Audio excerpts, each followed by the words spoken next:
কিয়ামতের দিন অনেক আলেমকে ধরে ফেলবেন আল্লাহ তাআলা, অনেক হাফেজকে ধরে ফেলবেন, অনেক হাজিকে ধরে ফেলবেন, অনেক তাহাজ্জুদ গুজারকে ধরে ফেলবেন, অনেক দানবীরকে ধরে ফেলবেন, অনেক মুজাহিদকে ধরে ফেলবেন, শহীদকে ধরে ফেলবেন।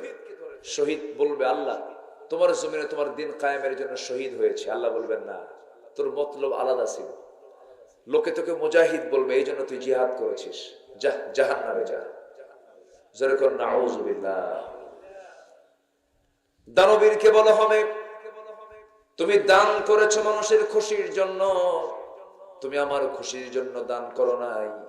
দান করতে নিয়ে হুজুর হয়তো তোমার নামটা বলো নাই, তুমি মাইন্ডে নিয়েছো, আমার নামটা কেন বললো না? তুমি মানুষকে খুশি করার জন্য দান করেছো।